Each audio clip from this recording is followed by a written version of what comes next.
Advanced pain clinic, నొప్పి మాయం, surgery దూరం. For appointments 9155515563. ఫిల్మ్స్ బాగా సాగుతున్న టైంలో మీ వివాహం ఎలా జరిగింది దివ్యవాణి గారు? వివాహం కూడా చేసుకోవాల్సి వచ్చింది ఒక లెక్కన. ముత్తినంత హెండతి అని ఒక కన్నడ మూవీ జరిగిందండి.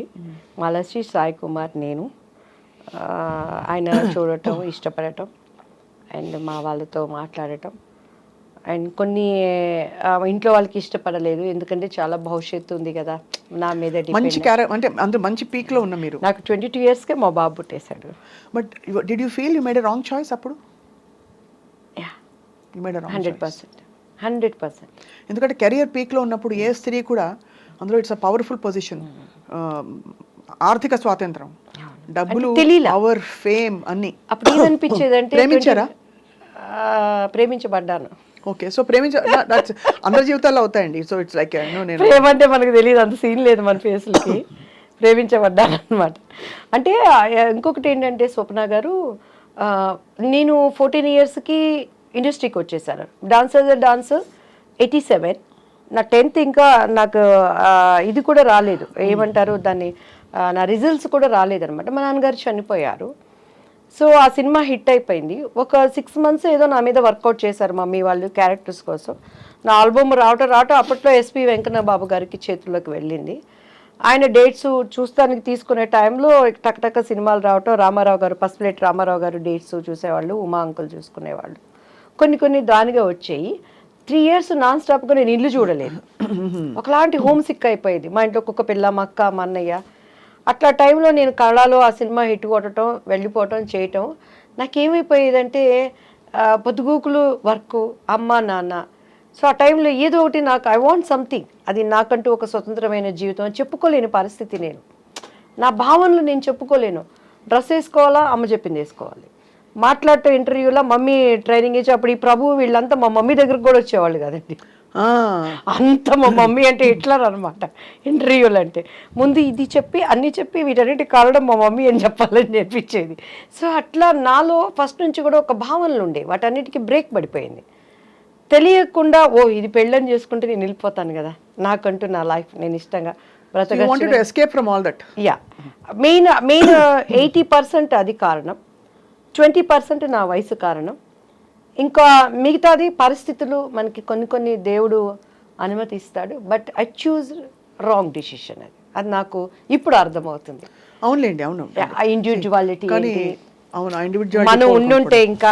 బట్ కానీ ఇంకొకసారి కూడా నేను అనుకుంటాను, ఒకవేళ నేను అలా ఉన్నా కూడా నాకు క్యారెక్టర్స్ వస్తాయని గ్యారంటీ ఏంటి? మంచి ఆర్టిస్టు, ఒడ్డు పొడుగు బాగుంది, అభినయం ఉంది, అందు ఉంది, సింగిల్ టేక్ ఆర్టిస్టు అన్నీ ఉన్నా కూడాను తెర వెనక టాలెంట్స్ మనకి లేవు. వస్తాయా లేవా గ్యారంటీ లేదు. సో అట్లా నేను శుభలగ్నం సినిమాలు అండి, ఆమెని క్యారెక్టర్కి. మొన్న కూడా నిన్న ఏదో ఫంక్షన్లో ఎస్వి కృష్ణారెడ్డి గారు కలిసారు, అదే చెప్పాను, సార్ శుభలగ్నంలో ఆమెని క్యారెక్టర్ నాది, ఎందుకు పోయిందో మీకు తెలుసు, ఇప్పటికైనా ఆ భర్తీని ఆ ఫుల్ఫిల్ మీరే చేయాలి సార్ అంటే కృష్ణారెడ్డి గారు నవ్వుతా ఉన్నారు. సార్ చాలా అంటే సపోర్టివ్ ఆఫ్ విమెన్ కదా చాలా, కృష్ణారెడ్డి గారు ఇప్పుడు కూడా.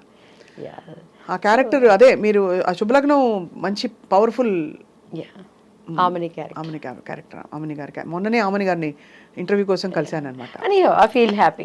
నా అలాగే కష్టంతోనో వచ్చిన ఇంకొక వాళ్ళకి రావటం, వాళ్ళకి అది లైఫ్ అవటం కూడా ఐ అప్రిషియేట్. వాళ్ళకి మంచి, ఎవరికైనా మనం బాగుండాలి, అందరూ బాగుండాలంటే దానికి అర్థం అదే కదా స్వప్న గారు. కానీ నేను ఎప్పుడు బాధపడలేదని, ఏ రోజు ఈ క్యారెక్టర్ నాకు పోయింది అని బొక్కబార్లు పడుకొని అన్నం మానేసి ఏడ్చింది. గ్యాప్లో ఏం చేసేవారు మరి? ఆలోచిస్తూ కూర్చునేవారా ఇప్పుడు? సినిమాల మధ్య గ్యాప్లో అసలు గ్యాప్ ఎక్కడుంది స్వప్న గారు? పెళ్ళయ్యే వరకు నాన్ స్టాప్ పోరాటం. తర్వాత ఇంకా పెళ్లి వల్ల మీరు బ్రేక్ తీసుకున్నారు. మ్యారేజ్ అయిపోయింది, ఇమీడియట్ గా కన్సీవ్ 22 yearsకి నా బాబు పుట్టేశాడు. 24 yearsకి నా పాప. వాళ్ళ క్యారియర్తో అడపా సీరియల్స్ అవి చేసుకోవటం.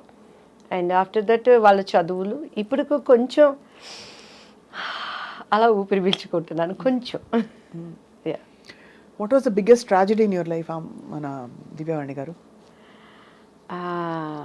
మా బాబు పుట్టినాక నాకు కొంచెం హస్బెండ్ సైడ్ చాలా ఇబ్బందులు ఫేస్ చేశానండి. అండ్ అప్పుడు ఆ ట్రాజడీని కూడా దేవుడు ట్రాజడీ అని తెలియకుండా నా కుటుంబీకులను చాలా ఆదుకున్నారు. అండ్ బాబు హెల్త్ విషయంలో బాగా సఫర్ అయ్యాను. ఆఫ్టర్ దట్ చెన్నై వచ్చేసాను నేను. అప్పటి నుంచి నేను సింగిల్ పేరెంట్. ఇప్పటివరకు కూడా బయట ప్రపంచానికి ఎవరికి తెలియదు. ఫస్ట్ టైం మీకే మీ ఇంటర్వ్యూలోనే చెప్తున్నాను. Single parent. బట్ మా వారు చాలా మనసున్న వ్యక్తి. He's good father, good husband. కానీ కొన్ని అనుకోని సంఘటనలు నా కళ్ళతో నేను చూడటం ద్వారా దగ్గరైన మనుషులకి దూరంగా బ్రతుకుతూ ప్రపంచం కోసం అండ్ నేను ఒక నీతి నియమాలతో ఉండే అనేటువంటి కట్టుబాట్ల కోసం నా పిల్లలకి నేనే ప్రపంచం. But is very lovely father. Is a good father to them. Is good husband. మీకు వారికి అంటే గుడ్ హస్బెండ్ ఎందుకు లేదు, every minute you will take care about me. కొన్ని ఏంటంటే అక్కడ పరిస్థితులు వాటిని నేను మళ్ళీ ప్రభువుని అంగీకరించటం, అది అభిప్రాయ భేదాలు అనేవి రావటం వల్ల మానసికంగా దూరం అయిపోయాం. చాలా సంస్కారవంతుడు ఆయన. నాకు దేనికి అడి చెప్పి every minute he will take care. మా పిల్లల గురించి కానీ ఇక కామెడీ ఏంటంటే మా పిల్లలకు కూడా మాకు ఎంత అగాధం ఉన్నది అనే విషయం తెలియదు. మరి అక్కడి నుంచి అంత భక్తి ఒక్కటే కదా దివ్యవాణి గారు, మీరు పద్ధతి మార్చుకోవాల్సిన అవసరం, ఆ అనుభవం ఏమిటి? పద్ధతి మార్చుకోలేదు, మార్గం మార్చుకున్నాను ఫస్ట్ ఆఫ్ ఆల్. అండ్ నేనేంటంటేనండి మా పాప కన్సీవ్ అయినప్పుడు 16 సోమవారం వ్రతం చేసేదాన్ని. ఎలా అంటే పొద్దున్నే చన్నీళ్ళతో స్నానం చేసి పుట్ట మీదకి వెళ్ళి పుట్ట మీద నుంచి మట్టి తీసుకొచ్చి దానిని లింగం చేసి దాన్ని దాంట్లో పెట్టి వ్రత కథవంతా చదువుకొని ఉమ్ము కూడా మింగకుండా నా కడుపుతో ఉన్న వాళ్ళకి ఆకలేసేది. మా పాప లోపల నుంచి ఇళ్ళ గీకేది. అలా కఠినంగా నేల మీద కూర్చొని నేను పూజలో అంతా దీనిగా ఉండేదాన్ని. మా ಆಡಪಡಿಸಲು అయితే ಪೂಜೆ ಅಂತ ಮಾಡಿದ್ರೆ ದಿವ್ಯ ನೋಡ್ಕೊಂಡು ಕಳಿಯಬೇಕು, ಎಷ್ಟು ಚಂದ ಡೆಕೋರೇಟ್ ಮಾಡ್ತಾಳೋ ಪೂಜಾ ರೂಮ್ ಎಲ್ಲ మా ఆడపడుచులు అంతా అనమాట.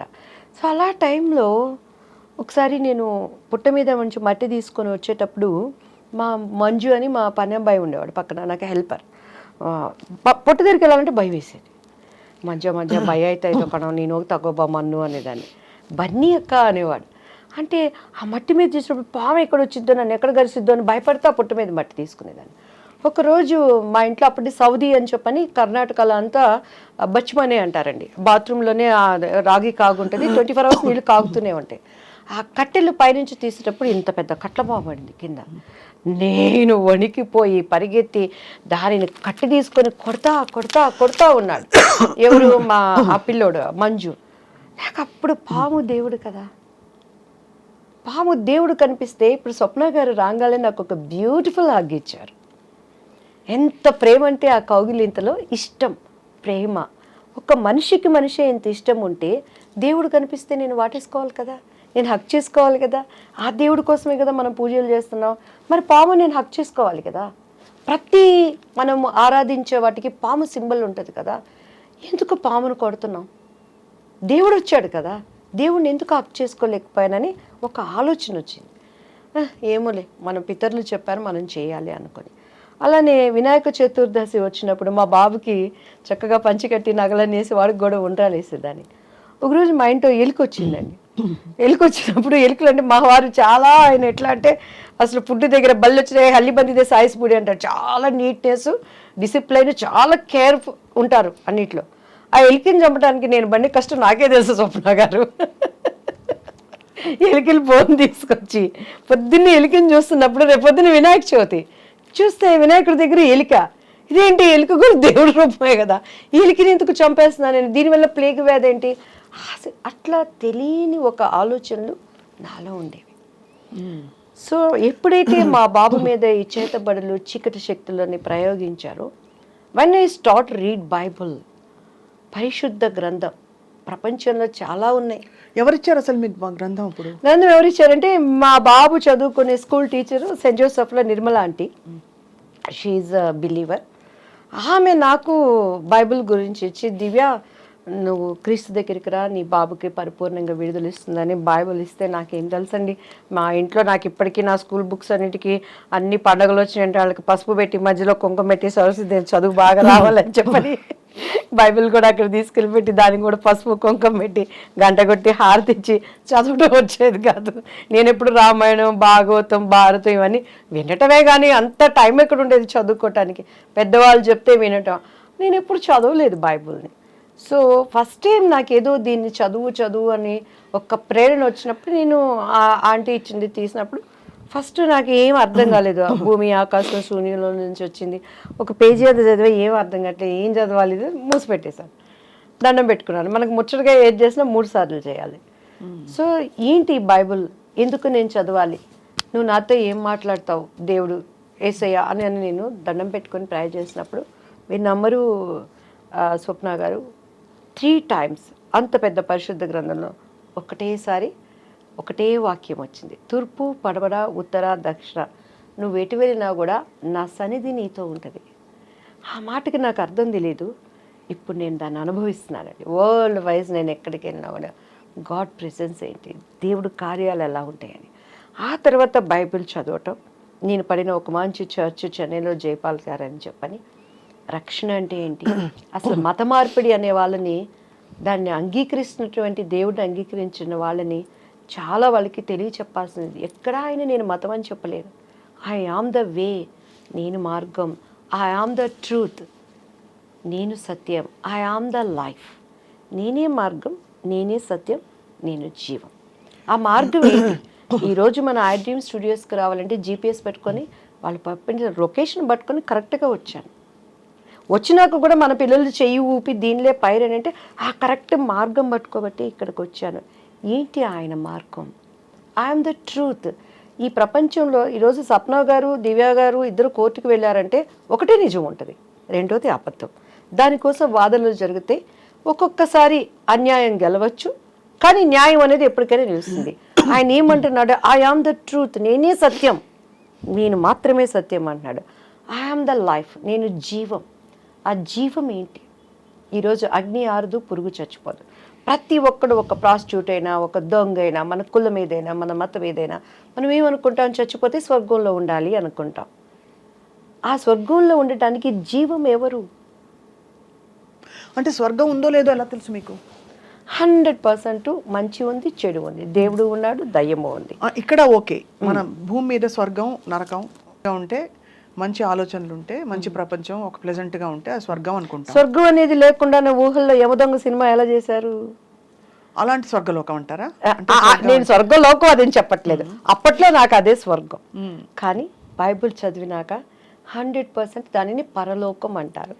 మన భాషలో కొలెక్వల్ లాంగ్వేజ్లో అర్థం అవటానికి స్వర్గం అని నేను చెప్తున్నాను. 100% ఉంది. అది ఇక్కడ ఉన్నట్టు ఉండదు. దేవుడి రాజ్యం ఒకటి ఉంది.